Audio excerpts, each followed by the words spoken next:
Hello student, आपका physics की class में फिर से एक बार स्वागत है।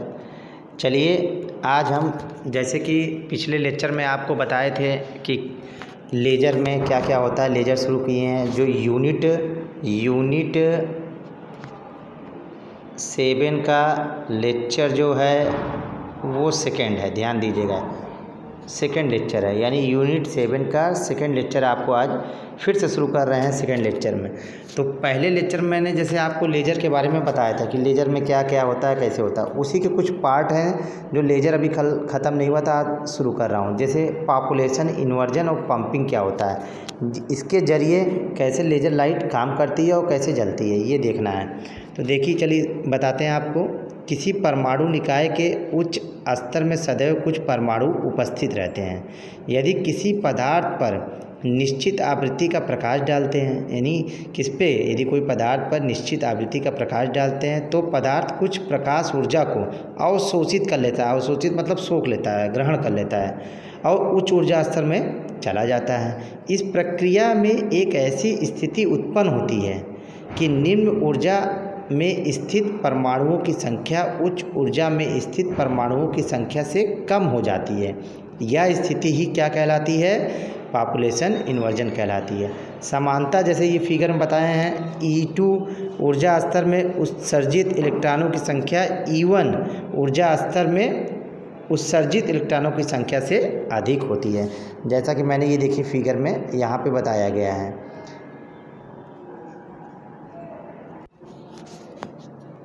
हाँ स्टूडेंट, अब अगला टॉपिक जो आपका है वो है लेज़र के प्रकार, यानी लेज़र कितने प्रकार के होते हैं।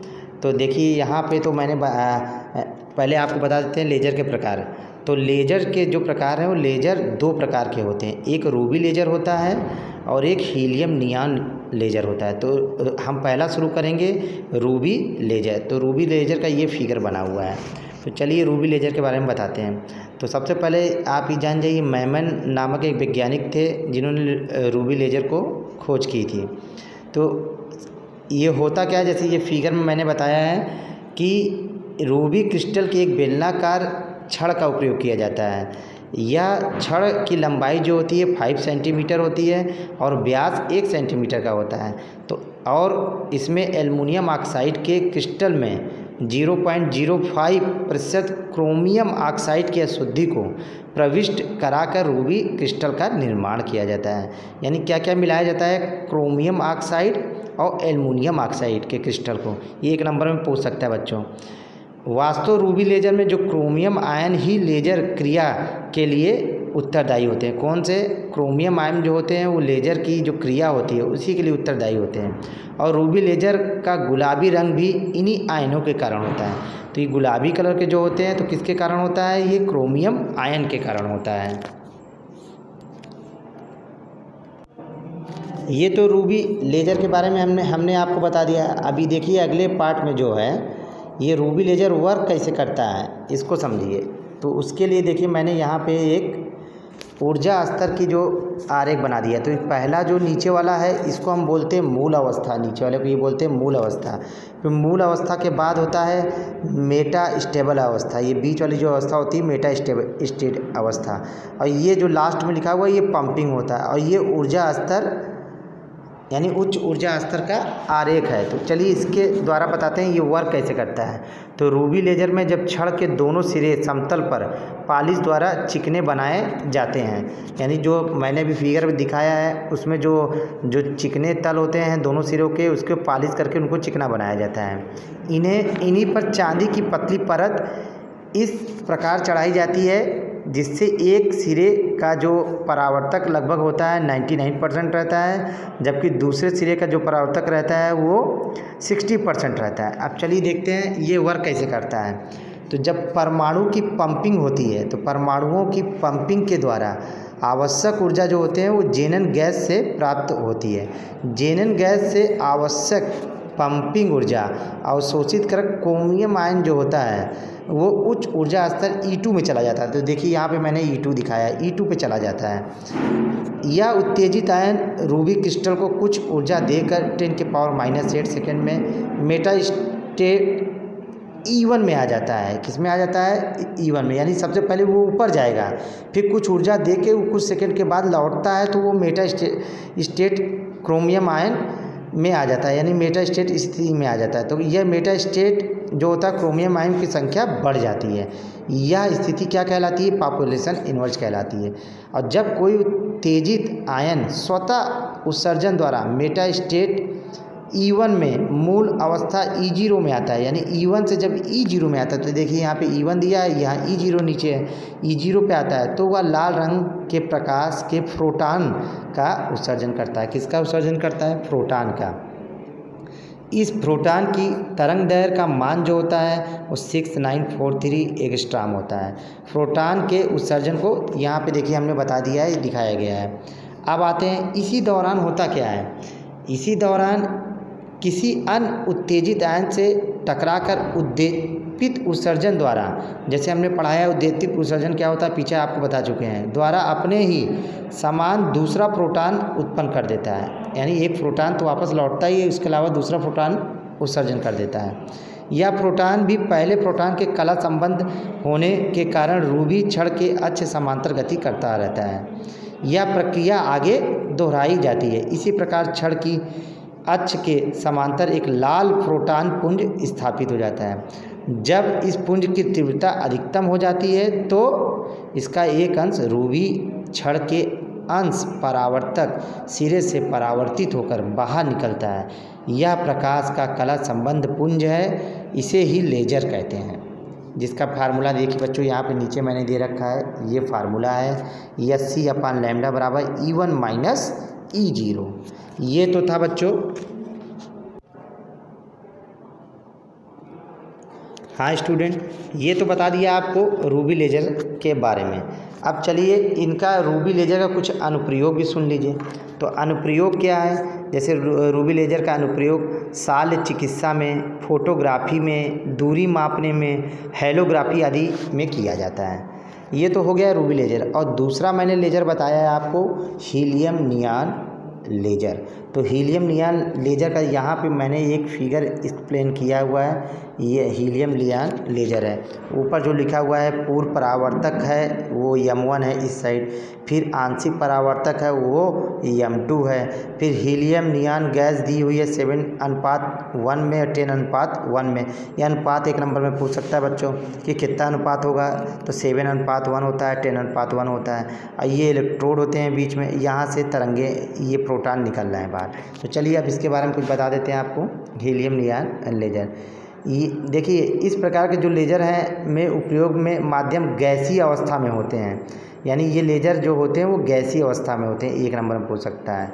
ये गैसों किसी भी रूप में, जैसे परमाणु में हो सकते हैं, आयन में हो सकते हैं, अणु में हो सकते हैं, किसी भी अवस्था में हो सकते हैं। तो हीलियम नियॉन का जो निर्माण किया गया है वो 1961 में किया गया था निर्माण इसका। तो वर्तमान समय में गैस लेजर इसका नाम है। जैसे argon, krypton, nitrogen, carbon dioxide, ये सब क्या है? गैस लेजर के विकसित करने में प्रयोग किए जाते हैं। तो देखिए वर्क कैसे करता है, इसको जानिए पहले। इन लेजरों में भिन्न भिन्न प्रकार के जो होते हैं तरंग दैर्घ्य होती हैं, शक्तियों को लेजर किरण प्राप्त होती है। हीलियम नियॉन लेजर का जो मेन है वो 4 ऊर्जा स्तरों पर आधारित लेजर प्रणाली है। किससे? ये 4 ऊर्जा स्तर मैंने दिखाया, 4 ऊर्जा स्तरों पे ये आधारित एक लेजर प्रणाली है। यह भी उद्दीप्त उत्सर्जन के सिद्धांत पर कार्य करती है। ये पूछ सकता है एक नंबर के क्वेश्चन बच्चों, ये हीलियम नियॉन लेजर किस सिद्धांत पर कार्य करता है? तो आप बताएंगे यह उद्दीप्त उत्सर्जन सिद्धांत पर कार्य करता है। तो हीलियम नियॉन लेजर जब 0.5 मीटर की एक लंबाई और 1 सेंटीमीटर व्यास की कांच की एक नली होती है, इस नली में निम्न दाब पर हीलियम तथा नियॉन गैस के मिश्रण को भरा जाता है। नली में लगे इलेक्ट्रोड को उच्च विभव की दृष्टिवर्ती धारा से संयोजित कर दिया जाता है, जिससे नली में विसर्जन की क्रिया होने लगती है। हीलियम नियॉन लेजर को प्रदर्शित किया गया जैसे मैंने यहाँ फिगर में किया है। तो इसमें देखिए होता क्या है, एक M1 को पूर्ण परावर्तक तथा M2 को आंशिक परावर्तक बनाया जाता है। इसमें M1 जो होता है वो पूर्ण परावर्तक होता है, M2 जो होता है वो आंशिक परावर्तन होता है। जब विसर्जन नली में विद्युत धारा प्रवाहित की जाती है, यानी जब विसर्जन नली में विद्युत धारा प्रवाहित की जाती है तो आंशिक रूप से परावर्तक से एक वर्णी कला संबंध, ध्यान दीजिएगा, तो आंशिक रूप से परावर्तक एक वर्णी कला संबंध लेजर पुंज निकलता है। ये तो हो गया, यही कहलाता है हीलियम नियॉन लेजर। तो हीलियम नियॉन लेजर का जो अनुप्रयोग होता है वो कहाँ कहाँ, तो हीलियम नियॉन लेजर का अनुप्रयोग बार कोड में किया जाता है स्कैन करने में। जैसा कि आप लोग मोबाइल से देखे होंगे, कोडिंग करते हैं, बार कोड मिलता है तो स्कैन कर लेते हैं। रक्त का विश्लेषण करने में भी किया जाता है। स्कूल, कॉलेज, विश्वविद्यालय के लैब में प्रयोगात्मक कार्यों के लिए भी इसका प्रयोग किया जाता है। ये तो था बच्चों हीलियम नियॉन लेजर और रूबी लेजर की व्याख्या। अब आता है अगला टॉपिक जो है लेजर की इंजीनियरिंग तथा चिकित्सीय अनुप्रयोग क्या क्या है, मतलब कहाँ कहाँ इनका अनुप्रयोग होता है। तो लेजर का जो अनुप्रयोग होता है, बस मेन चीज़ आप जानते रहिए। लेजर बिल्डिंग में बच्चों होता है, यानी बिल्डिंग करने में लेजर के होता है।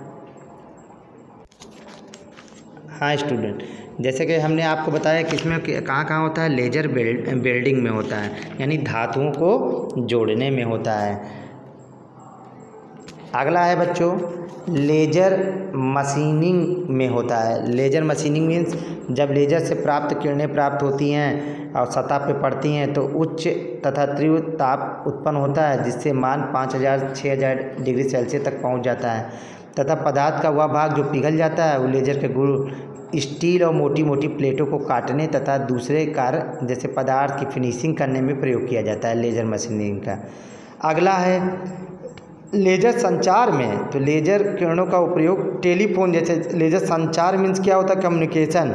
तो कम्युनिकेशन कहाँ कहाँ होता है, टेलीफोन संचार में किया जाता है। लेजर बीम अंतरिक्ष में रेडियो संचार व्यवस्था में किया जाता है। और चौथा जो है लेजर बीम में, तो लेजर बीम की जैसे दूरियों को मापने के लिए किया जाता है। तो दूरियों को एक नंबर क्वेश्चन पूछ सकता है, दूरियों को मापने के लिए किसका प्रयोग किया जाता है, तो लेजर बीम का प्रयोग किया जाता है। एक ये हो गया। लेजर का जो चिकित्सीय अनुप्रयोग है, यानी मेडिकल में कहाँ कहाँ होता है, तो नेत्र विज्ञान में किया जाता है। तो नेत्र विज्ञान मीन्स नेत्र विज्ञान में विभिन्न प्रकार के लेजर डायग्नोसिस तथा चिकित्सा उद्देश्य के लिए प्रयोग में किए जाते हैं। डायग्नोस्टिक जो होते हैं पारंपरिक असंगत प्रकाश असफल होने पर लेजर उपयोगी होता है। दूसरा नंबर है शैल चिकित्सा में। शैल चिकित्सा मीन्स आंतरिक भागों को देखने के लिए लेजर का प्रयोग किया जाता है, यानी और तीसरा है त्वचा रोग में, जैसे चेहरे पे मुहासे बाल होते हैं तो इनके इलाज करने के लिए भी लेजर का प्रयोग किया जाता है। और चौथा जो है, जो आप लोग जानते होंगे, पथरी के इलाज में, यदि किसी के गुर्दे में पथरी हो जाती है तो लेजर की सहायता से बिना ऑपरेशन के किए पथरी लेजर की बीम के फोकस डालकर उसको गला दिया जाता है। ये तो था बच्चों लेजर। जो लेजर मतलब चैप्टर तो 3 जुड़े हुए हैं 7वें यूनिट में, मतलब लेजर पार्ट जो है आपका वो समाप्त हो गया। अब अगला पार्ट जो है फाइबर ऑप्टिक्स, वो आपको नेक्स्ट वीडियो में लेके आएंगे। Okay student.